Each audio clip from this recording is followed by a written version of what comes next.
design. The optimal life with ARAEt Barnett. Shine, be an agent of change. The future is alive. Welcome to the Optimal Life podcast. My name is ARAEt Barnett, and I'm excited for you to be with me today to talk about a topic that I think is going to be very empowering to you. We all want to make changes in our life, but change is easy to want, but can seem kind of impossibly hard to make at times. And I've spent my entire adult life researching and discovering why that is and working on strategies to make it at least possible to make happen. I mean, I say at least possible because there is no magic wand here. Even the best strategies take effort and a lot of hard work to actually realize the benefits. And I'm going to get into why that is and how that all works. But today I'm going to share with you a strategy that's a very simple but very powerful strategy that is very similar to some of the big milestones that you hit in programs like the Optimal Life program that comes out of cognitive response therapy, but a little bit easier to achieve on your own without all the back sort of hard work that goes into the journey that you go through in the Optimal Life program. So, but again, before I get into the details on this, make sure that you go ahead and download the Optimal Life program or head over to ARAEtbarnett.com. This is a free program. I have built the app and put all the material on ARAEtbarnett.com and given the Optimal Life program away for free. This is the core of a personal journey towards living an optimal life. It's a self-driven, self-directed program that has videos and exercises and questions to help you along your way. But I'm giving it all away for free. So head over, download the app first. If it's on iPhone right now, Android is a fast follow, or you can access it on ARAEtbarnett.com and check it all out. I really want to make sure that we are after the mission of making mental health more affordable, accessible, and effective for everyone. And the first step on that journey is helping people to move towards living an optimal life. Of course, if you want to join the revolution here and usher in the new era of mental health with me, the certifications are available on ARAEtbarnett.com for CRT and the ARAEt framework to help you help others in a very similar fashion to the Optimal Life program. But okay, let's get into this together. So even the best strategies take a lot of hard work to make change happen.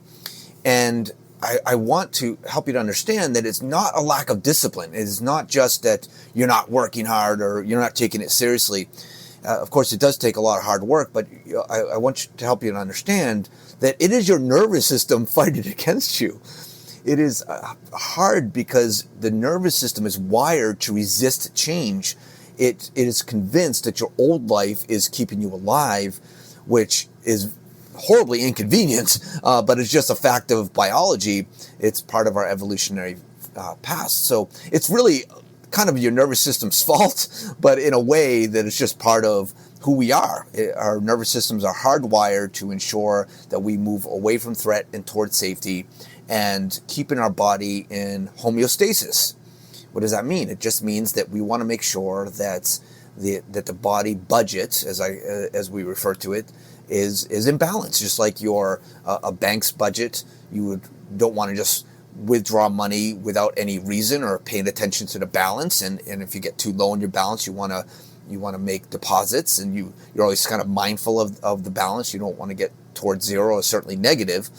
There is this drive evolutionarily within your nervous system, and all the unconscious processes that are working below your conscious awareness are really trying to make sure that you're staying in homeostasis. So if you're taking withdrawals from the body budget, the unconscious processes are saying, is it really worth it? Do we really need to withdraw from the body budget here? And of course, seeking opportunity, which is really all about changing, is seeking an opportunity, always comes second to surviving. And so it's not about thriving in your life. Your nervous system is just driving you to survive. So if we don't recognize ways to kind of get our nervous system's attention and train those unconscious processes, then we are just going to follow patterns. So let's get into what I mean by the patterns. If you've listened to previous podcasts or read my material, you'll understand that, because I talk a lot about the predictive model of the brain, your brain is a prediction machine. It generates guesses as to what is going to happen next. I think of it kind of like a backseat driver. It's always back there knowing what is going to happen next. It's yelling at you. Sometimes it maybe talks to you, but when we talk about getting a panic attack or taken over by anxiety or feeling stressed, it's really the nervous system, the unconscious processes, what we refer to as implicit cognition, yelling and screaming at you to get your attention from the back seat. And it's saying, hey, I need you to be aware of something. I want you to understand that the best predictor of what's going to happen next is to look at what has already happened. So the predictions are exactly that. It collects information from the environment. It looks at the state of your body. And then, very importantly, it looks at your memories. It says, hey, what has happened before, as a predictor as to what is going to happen next. So naturally, if you're trying to make changes or do something different in your life or break patterns that you followed previously, those patterns become cycles, and I'll talk about that in a minute. It says, oh, wait a minute. You're challenging the things that are going to make the prediction false, because I'm going to guess what's going to happen next. And if it's different, then that stresses me out, as your nervous system says. And the stress responses of the body are exactly that. It's your nervous system saying, hey, something's different here. We're taking withdrawals from the body budget. You're getting out of homeostasis. You're making me nervous here. I need to get your attention. Well, how does it get your attention? Well, the predictions get your attention to your conscious awareness through the sensations of the body, which are the feelings of the body. Feelings are different than emotions. Feelings are the sensations of the body. It's the nervous system communicating to you through the predictions and saying, hey, I need to get your attention. We label that with some emotion word like anger or anxiety or fear. These are words we use for the sensations of the body. And then, of course, it's communicating to you with those narratives, those thoughts that show up. So that's how the predictions make their appearance to your conscious awareness. And they drive how you show up and respond to life situations. Now, if you think about that for a minute, this sets up a cycle. A prediction is generated. It drives some type of response. That response drives a result. Those results become memories and shift the state of the body. And then you just go back to the first step. Another prediction is generated. And if the prediction is based on partly your state of your body and your memories, and that previous result influenced your memories or stored as a memory and influenced the state of your body, that means that the next prediction is just going to be based on what has already happened before.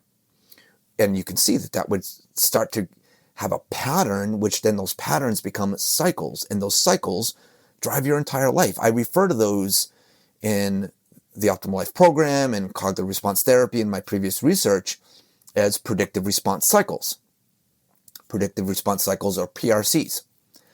They drive your entire life. If you are frustrated, if you're not happy or thriving or living the life that you want, you have to address those PRCs. And it sounds easy enough, but it turns out that you are fighting a hardwired biological drive that we were just referring to, that need to stay in homeostasis. So we have to figure out, how do I get my nervous system's attention? How do I recondition my nervous system? And the only way to do that is to disrupt those PRCs. So, but unfortunately, the unconscious is very stubborn for that reason, that hey, anything different is making me nervous, because it's going to withdraw from the body budget.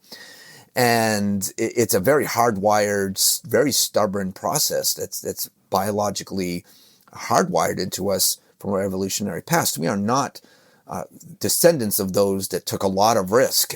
The risk was always secondary to survival. You had to make sure that you were able to survive first before you went and explored. So we're always making sure we're safe first. And the whole point of this is that because your nervous system is being stubborn, it doesn't really care if you are thriving. If you're miserable, fine. If you're stuck, okay, but you're still alive. So those PRCs are working. Those cycles are working for your survival. Now, you might not be happy or thriving, But that doesn't matter to your unconscious processes. Your conscious mind might want growth and purpose and love and success and the optimal life, but your unconscious wants, a typical Monday. So we have to figure out, how do we influence those processes? So the real question becomes, how do you interrupt a system that thinks repeated cycles means you are going to survive? And of course, there's a comprehensive strategy built into the Optimal Life program and based on cognitive response therapy. And I teach that in the Optimal Life program. And of course, I teach people to help others through the ARAEt framework and CRT certifications.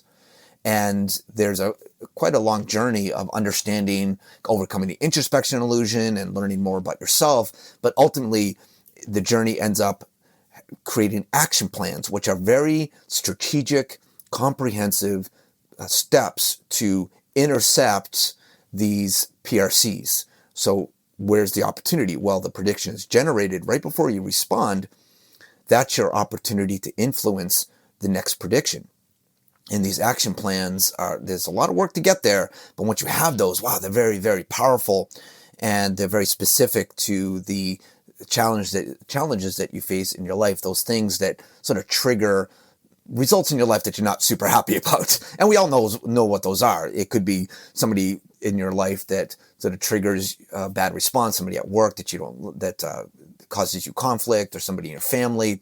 It could be situations like maybe you get cut off in traffic and you don't respond well, or there's all sorts of different things that we know are what I call cognitive catalysts. A catalyst is something that speeds up a reaction. So a cognitive catalyst is one of those things that triggers a negative predictive response patterns or predictions that generate sort of negative energy or disempowering energy or disempowering information. And remember, the whole journey, I've talked about this before, is that the idea of these programs is to, in a journey to living an optimal life, is to train your nervous system to generate more appropriate and proportionate energy to situations and more empowering information. What happens is we get swept away by those sensations of the body, and we get overwhelmed by the disempowering information. And that is, again, the predictions communicating to your conscious mind. So if you can influence those to say, hey, I don't need all that energy. I don't need that massive stress response in the body. I actually want empowering information to show up, not disempowering information. And that's the whole goal of using action plans in those situations that are challenging. But what I'm going to teach you today is a little bit of a simplified version of those action plans in the journey. And what I'm referring to are mantras and rules. And again, we need to be able to figure out how to intercept before the response, so the prediction is generated. You're not going to control, by definition, all the processes that are going on behind the scenes. You don't directly control the prediction process.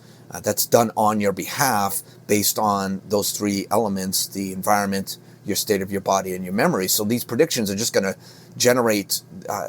be generated on their own. But you have to start influencing those, and a great way to do that is to develop mantras and rules for yourself. I have a bunch that I follow that I can share a couple of those with you, but the whole concept of a mantra is a simple expression of a very powerful belief you hold yourself to.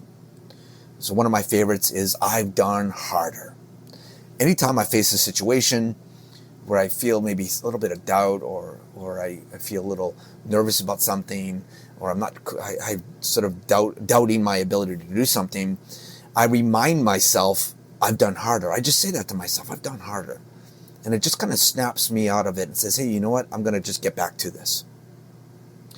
Another one that I like to use for myself is I stop when I'm done, not when I'm tired. Again, anytime I feel like I'm going to stop short of finishing something, or I sort of start doubting myself to pushing forward, I remind myself, hey, you don't stop when you're tired. You stop when you're done. I stop when I'm done, not when I'm tired. So my nervous system is just trying to do its job. It's trying to say, hey, I'm going to push back on you, and I'm going to pull you away from what I think is a perceived threat, and I'm going to put you back towards safety or the familiar. I'm going to protect the body's budget, and I'm going to make sure that we keep it all nice and homeostasis. But these mantras are just a way to disrupt that and say, hey, you know what? I've done harder. I stop when I'm done, not when I'm tired. These short, quick little phrases that really help me snap out of it and train my unconscious and recondition my nervous system to do better next time. The next one is rules. Rules are very similar, but they're, and by the way, these are rules that are not meant to be broken. These are statements you hold yourself to. And of course, you're going to fall short sometimes, but you have to commit to doing better next time. So, for example, I have a rule that do it now. So whenever I think to myself, well, I got to go do this thing, and I say, I'll just do it later. Nope. I have a rule. When I think of doing something, I do it right then, even if it's inconvenient for me, because I'll tell you what, if I put it aside, I'm going to probably forget, and then that's massively inconvenient. So I've learned that I have to have that rule in place, that when I say to myself, oh, I got to go get that thing, or I got to send that text or whatever, even if it's inconvenient for me, I just stop in that moment and I do it now. So that's my rule. I do it now. So anytime that I feel, oh, I'll just do it later. Nope, I can't break my rule. I'm going to do it now. And these types, again, of little rules that you can turn to and hold yourself to on a consistent basis. And there's so many examples that I could share with you. Even when I'm out running, I could say to myself, well, I'm going to, maybe take a shortcut and not go as long. And I say, I'm not that guy. I'm not that guy. What does that mean? Well, to me, that just means I'm not the person that takes shortcuts. I'm the person that I went out to do a 5-mile run. I'm not going to do a less than a 5-mile run. I'm doing it. That's it. I have another one, no days off for my workouts or self-improvement. I work out every day and I do a little something to improve myself or to add value to others. So I have a rule, no days off. I always do something to add value to others, invest in myself. I work out every day. So that's a rule, no days off.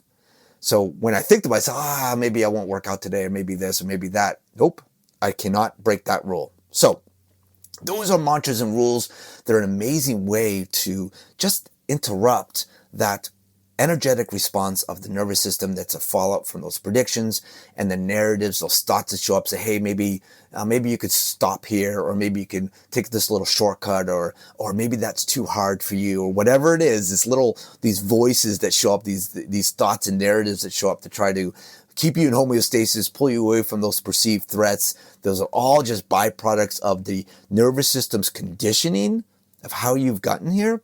But you have to start conditioning that out. Whatever has been conditioned in can be conditioned out. And I want you to hold that, because we can feel like it's an impossibility, that change is just too hard, change is for everybody else. But these strategies that are actually quite simple to articulate and implement have very, very powerful. Now, of course, there's a comprehensive program in the Optimal Life program, and all the programs like CRT that are all based on CRT, cognitive response therapy. But these little strategies that you can implement today, just sit down and write out a handful of rules and mantras, and then you'll start thinking of more opportunities, because you will find those moments that you're like, oh, I didn't respond so well there, or hey, this is something that's not super ideal that I could probably improve on, or I do find myself procrastinating. Why is that? Well, maybe I could institute a rule or put a mantra in place in these situations that I can always call on no matter what. These are wonderful little tools to be able to just pull on at any moment to move past that resistance that your nervous system is generating and push past that. And every time that you do that, you are training the nervous system and training the predictions through those memories and the state of your body to give you better options next time and a more proportionate energy next time, so that you can be empowered to live your optimal life. So I hope that really helps. And of course, again, please go ahead and download the app and head over to ARAET and check out the Optimal Life program. Please also check out my book, The Myth of Living Better. It's available on Amazon, and I'm actually thinking about writing a second book now, a nonfiction book. This is The Myth of Living Better, was a fictional tale of of sort of a therapeutic journey of a character named Jeremy to live his optimal life, but it's full of allegory and fantasy, and it's a really cool story of teaches you something but it entertains you at the same time. But I am actually thinking about writing my second book now that is going to really set you guys up for success in your life and as a lead into the Optimal Life program. So look for that. Hopefully I'll put, well, it's not pen to paper anymore, but hands to keyboard pretty soon on that. So, of course, I'm here to help. Please reach out at any time. And we are going to usher in the new era of mental health together. Mental health needs to be more affordable, accessible, and effective for everyone. And when we work together, not only helping yourself, but to help others, we are going to make that happen together. Thanks so much, and I will see you next time.